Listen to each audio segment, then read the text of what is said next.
Baiklah, kenalkan nama saya Christopher Purba dari kelas PJKR 6B 2019 NIM 6193111002. Di sini saya akan mempresentasikan pengertian sosiologi sampai ke pengertian sosiologi olahraga. Yang pertama, pengertian sosiologi. Sosiologi merupakan ilmu yang mempelajari masyarakat dan proses sosial yang terjadi di dalam masyarakat. Pola mengartikan sosiologi ini yaitu ilmu yang mempelajari masyarakat sebagai keseluruhan, yaitu antar hubungan manusia dengan manusia seperti kelompok dengan kelompok, kelompok dengan individu, dan sebagainya. Baik dalam suasana formal maupun material, baik statis maupun dinamis. Menurut Sorokin, hubungan timbal balik tersebut meliputi beragam gejala sosial yang masuk di dalamnya ekonomi dengan agama, keluarga dengan moral, ekonomi dengan hukum, dan sebagainya. Struktur sosial adalah keseluruhan jalinan antara unsur-unsur sosial yang pokok, yaitu kaidah sosial, kelompok serta lapisan sosial. Proses sosial adalah pengaruh timbal balik antara berbagai segi kehidupan bersama, misalnya pengaruh timbal balik antara kemampuan ekonomi yang tinggi dengan stabilitas politik dan hukum. Telaah yang lebih dalam tentang sifat hakiki sosiologi akan menampakkan beberapa karakteristiknya, yaitu sosiologi adalah ilmu sosial secara substansial berbeda dibandingkan dengan ilmu alam ataupun ilmu kerohanian. Sosiologi merupakan disiplin ilmu kategoris, bukan normatif, artinya bersifat non-etis, yakni kajian yang ada dalam sosiologi dibatasi pada apa yang terjadi. Sosiologi merupakan ilmu pengetahuan murni, bukan ilmu pengetahuan terapan, artinya kajian sosiologi ditujukan untuk membentuk dan mengembangkan ilmu pengetahuan secara abstrak dan difungsikan untuk mempertinggi kualitas keilmuannya sendiri tanpa menggunakannya untuk keperluan praktis. Sosiologi merupakan ilmu pengetahuan empiris dan rasional, artinya didasarkan pada observasi objektif terhadap kenyataan dengan menggunakan penalaran bersifat spekulatif. Objek sosiologi di sini sebagai ilmu sosial, objek material sosiologi adalah masyarakat, sedangkan objek formalnya adalah hubungan antar manusia dan proses yang timbul dan hubungan dari hubungan manusia dalam masyarakat.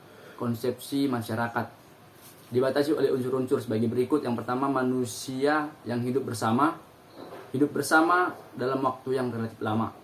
Mereka sadar sebagai satu kesatuan. Mereka merupakan suatu sistem hidup bersama yang mampu melahirkan kebudayaan. 2. Pengertian sosiologi olahraga. Di sini kita akan masuk ke dalam pengertian sosiologi olahraga. Pertama itu pengertian sosiologi olahraga adalah merupakan sosiologi terapan yang dikenakan pada kegiatan olahraga sehingga dapat dikatakan sebagai sosiologi khusus yang berusaha menaruh perhatian pada permasalahan olahraga.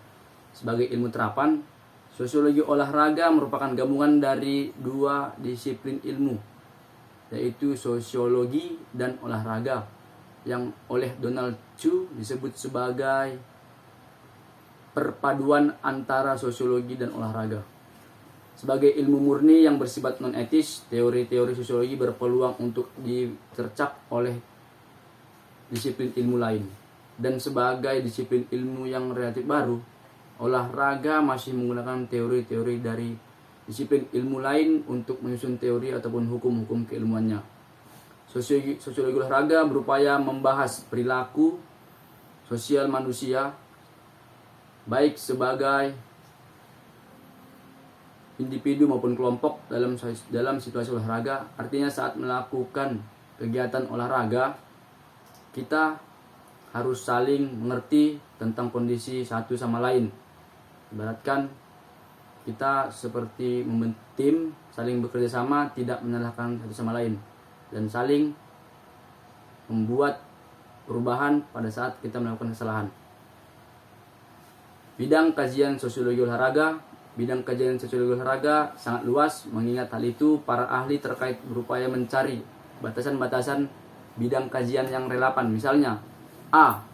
Hegeman menyatakan bagian dari teori sosiologi yang dimasukkan dalam ilmu olahraga meliputi sistem sosial yang bersangkutan dengan garis-garis sosial dalam kehidupan bersama seperti kelompok olahraga, tim, klub dan sebagainya. Dan di situ harus ada seperti tadi, harus ada rasa tidak saling, harus dihilangkan rasa saling menyalahkan, harus saling membenarkan, dan jika teman kita salah diingatkan, bukan dimarahi. Masalah yang kedua, masalah figur sosial. Secara figur olahragawan, pertama yang berkaitan dengan usia serta pengalaman dan sebagainya. B.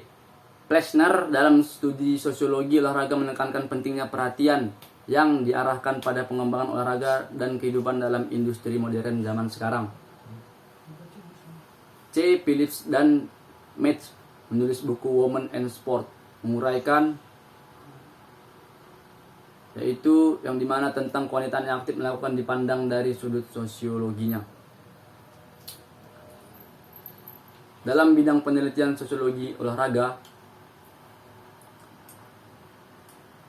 membuka peluang bagi pengkajian topik yang berkenaan dengan peranata sosial seperti sekolah dan kehidupan politik, stratifikasi sosial, penonton dan motivasinya, sosialisasi ketika bertanding, dan masih banyak lagi. Beberapa isu pokok yang dicoba angkat adalah masalah hubungan individu dan kelompok dalam olahraga yang berkaitan dengan peranan isu gender, masalah ras, agama, nilai norma, aspek politik, ekonomi, serta rasionalisasi kegiatan olahraga di negara maju.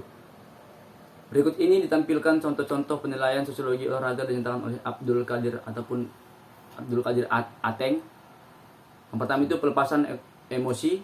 Yang kedua, pembentukan pribadi, kontrol sosial, sosialisasi, perubahan sosial, kesadaran, serta keberhasilan. Sekian presentasi saya pada saat ini. Bila ada salah kata maupun pengucapan, saya mohon maaf.